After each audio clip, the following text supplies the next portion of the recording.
প্ৰথমে আপোনালোকৰ চেনেলৰ জৰিয়তে সমূহ অসমবাসী ৰাইজলৈ মই স্নেহ শ্ৰদ্ধা জনাইছোঁ, ভক্তি ভৰা সেৱা জনাইছোঁ।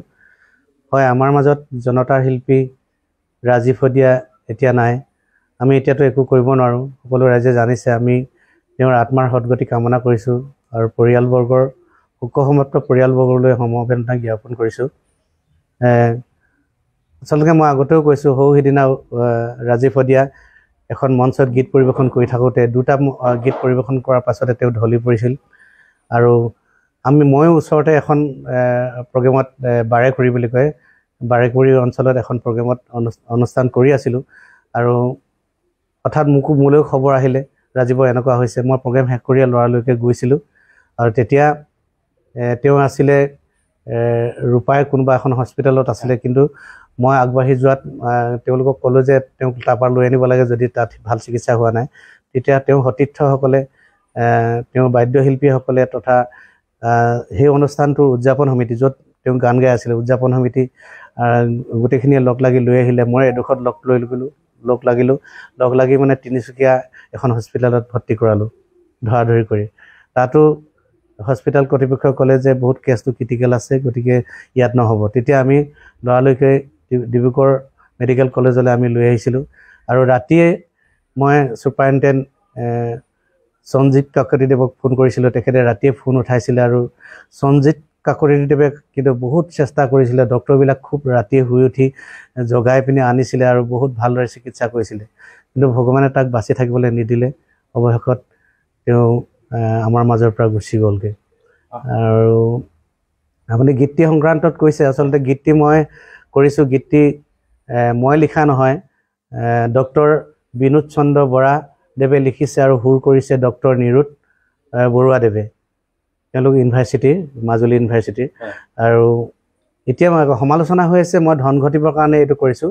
আচলতে মানুহে সমালোচনা নামত কেৱল সমালোচনা কৰিছে, সেইটো ভগৱানে বুজিব। মই কিন্তু ধন ঘটিবৰ কাৰণে এই কামটো কৰা নাই। ৰাজীৱক ভাল পাওঁ, গান এটা গাবলৈ মই চেষ্টা কৰিছিলোঁ, তাৰ নামত তেওঁলোকে লিখি দিলে, তেখেতলোকে লিখি দিছে, মই গীতটো গাইছোঁ। গীতটো এনেকুৱা ধৰণৰ: মেজি জুই জ্বলি জ্বলি জ্বলি উঠে, চকুবোৰ অঙঠা হৈ আকাশতোৰে, শদিয়াৰ আকাশৰ হত ফুলে পাহি হঠাতে সৰি পৰে, কেনেকৈ ভঙা বুকু চকুলো হৈ হৰে। হয়, আপোনাৰ কিছুমান এতিয়া যিবিলাক আপোনাৰ জাতীয় প্ৰেমৰ গীত আপোনাৰ এতিয়া হয়তো আপোনাক কিছুমানে এতিয়া হয়তো আপোনাক বিতৰ্কত লৈছে যদিও, কিন্তু আপুনিতো জনতাৰ কাৰণে বহুত গীত গাইছে। হয়তো আমিও ভাবোঁ যে সেইবোৰ বিতৰ্কৰ নহওক। আপুনি ৰাইজক আৰু কি আহ্বান জনাব? মই ৰাইজক কি আহ্বান বাৰু, একাংশ ৰাইজকতো সমূহ অসমবাসী ৰাইজক মই স্নেহ শ্ৰদ্ধা জনাইছোঁ। কিন্তু যিসকলে মানে কেৱল এই গানটো কৰিব সময়তো তেখেতলোকে কৈছে যে মই গীতটো ধন ঘটিবৰ কাৰণে কৈছোঁ, এইটো তেখেতলোকে ভবা কথাটো আচলতে কেতিয়াও নহয়, এইটো ভগৱান আছে। মই এই গানটো ৰাজীৱ শদিয়াৰ অকণমান শ্ৰদ্ধাঞ্জলি জনাবৰ কাৰণে বা স্মৃতি জীয়াই ৰাখিবৰ কাৰণেহে মই এই গীতটো কৰিছোঁ। আৰু দুজন আচলতে ডক্টৰ বিনোদ চন্দ্ৰ বৰা, ডক্টৰ নিৰুত বৰুৱাদেৱে আচলতে মোক গীতটি গাবলৈও অনুৰোধ কৰিছে, আৰু মোৰো হেঁপাহ আছিলে এটি গীত কৰা, সেইকাৰণে কৰিছোঁ। মই ধন ঘটিবৰ কাৰণে এইটো কৰা নাই। আৰু মানুহে কেৱল সমালোচনা নামত সমালোচনা কৰে। ৰহদৈ গীতটোৰ কথাও এতিয়া সমালোচনা হৈছে, মই গীতটো চুৰ কৰিছোঁ। আচলতে ইয়াত ভগৱান আছে, মই গীতটো চুৰ কৰা নাই। গীতটো আগতে লোহিত ককাইদেৱে লিখিছিলে আৰু লোহিত ককাইদেৱে কৰিছিলেও। গীতটো নচলিলে ভালদৰে, তাৰপিছত ৰাজীৱ শদিয়াই কৰিছিলে। ৰাজীৱ শদিয়াও নচলাৰ পিছত আমি আলোচনা কৰি গীতটো আগতে ৰাজীৱ শদিয়াই যেতিয়া কৰিছিলে, ৰাজীৱ শদিয়াক কৰিবৰ কাৰণে মই পইচাও দিছিলোঁ ভিডিঅ' কৰিবৰ কাৰণে। তাৰপিছত অৱশেষত এবছৰমান, প্ৰায় 1-1.5 বছৰমান নচলাৰ পিছত মই তেখেতলোকক কৈছিলোঁ, আৰু তেখেতলোকেও মোক কৈছিলে, বিপিন গানটো দেখোন আমি ভবাৰ দৰে নহ'ল, গানটো কেনেবাকৈ কৰিব পাৰি নি আকৌ। মই তেতিয়া ৰাজীৱক কৈছিলোঁ, দুইটাই গাম, এবাৰ কৰোঁ। তাৰপিছত গীতটো মই ৰেকৰ্ডিং কৰিছিলোঁ, অৰূপ দত্তই মিউজিক কৰিছিলে। কিন্তু গোৱাৰ সময়তো মই ৰাজীৱ শদিয়াক মাতিছিলোঁ। তেওঁ গোৱাৰ সময়ত ক'লে, বিপিন কাই মই নাযাওঁগৈ, আপুনি অকলে গাই দিয়কচোন গানটো, আমি এবাৰ গালোৱে দেখোন।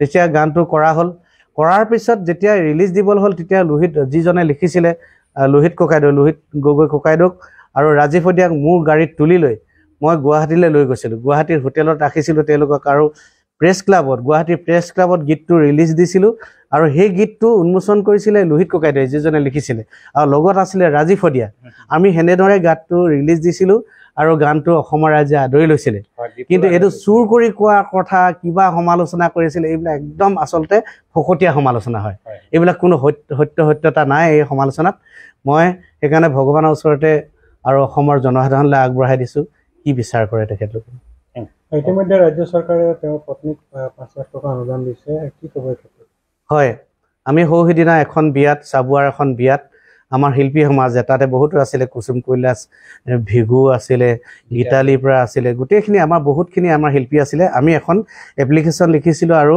তালে CM আহিছিলে CMৰ হাতত আমি এপ্লিকেশ্যন দিছিলোঁ টকা পইচা আচলতে বহুত দিছে উপাসনাক ৰাজীৱ শদিয়াৰ অৰ্ধাংগিনীক পইচা পাতি বহুত দিছে ৰাইজে আমিও দিছোঁ কিন্তু পইচাটোৱে পইচা নহয় এটা চাকৰি লাগে সংস্থাপন লাগে কাৰণে আমি এখন এপ্লিকেশ্যন CMলৈ আগবঢ়াইছিলোঁ তেতিয়া CMে কৈছিলে বিপিন এইটো এখন পলিচি বনাব লাগিব ৰাজীৱ শদিয়াৰ নিচিনা বহুত আচলতে এনেকুৱা আছে আৰু ৰাজীৱ শদিয়াৰ নিচিনা পত্নীও বহুত আছে গতিকে আমি চাকৰি দিলে বহুত মানে হাজাৰ হাজাৰ তেনেকুৱা আছে এজন তাল বজোৱা লোৱাও শিল্পী হয় শিল্পী সংস্কৃতি কৰ্মী হয় ভূপেন হাজৰিকাদেৱৰ নিচিনা গণশিল্পীও এজন সুধাকণ্ঠ এজন শিল্পী হয় গতিকে তাত হাজাৰ হাজাৰ শিল্পী আছে গতিকে আমি কেনেধৰণে শিল্পীসকলক আমি চাকৰি এটা দিব পাৰোঁ এইসকলক ভুক্তভোগীক তাৰ কাৰণে আমি এখন পলিচি কৰিম পিছত সঁচাকৈ বিপিন চাওডাঙৰ কথাখিনি শুনি ভালেই লাগিল হয়নে আমাৰ এচাম মানুহ আছে নহয় যে বেলেগৰ সমালোচনা কৰি থাকে কিন্তু কি কৰিছে কি কৰা নাই সেইটো খবৰ নাৰাখে কেৱল সমালোচনা কৰিব পালেই হ'ল আজি বিপিন চাওডাঙে মিডিয়াৰ আগত সকলো কথাখিনি খুলি ক'লে বুলিহে আমি গম পালোঁ নহ'লেতো আমি গমেই নাপালোঁ হয় আচলতে গানটো কাৰ হয় কিছুমান মানুহৰ গান ভাইৰেল হয় কিছুমান নহয় কিন্তু সেই বুলি আমাৰ সমাজৰ মানুহে এনেকৈ আলোচনা কৰি থাকিলে ভাল নালাগে হয়নে নহয় তেখেতো এটা মানুহ হয়নে নহয় গতিকে যি নহওক বিপিন চাওডাঙে সম্পূৰ্ণ কথাখিনি ধুনীয়াকৈ মিডিয়াৰ আগত কৈছে শুনি খুবেই ভাল লাগিছে আৰু বিপিন চাওডাঙক ধন্যবাদ জ্ঞাপন কৰিছোঁ তেখেতে কথাবিলাক শুনি নাথাকি যে ধুনীয়াকৈ কৰিছে খুব ভাল লাগিছে ঠিক আছে মোৰ ক'ব লগাখিনি ইমানেই আপোনালোকৰ কিবা ক'ব লগা থাকিলে কমেণ্ট বক্সত কমেণ্ট এটা কৰিবলৈ নাপাহৰিব যিসকলে মোৰ ভিডিঅ'বিলাক চাই আছে তেওঁলোকক বহুত ধন্যবাদ আৰু নতুনকৈ অহাবিলাকে মোৰ চেনেলটো ছাবস্ক্ৰাইব কৰি দিব লাইক কমেণ্ট শ্বেয়াৰ কৰিব ঠিক আছে জয় আই অসম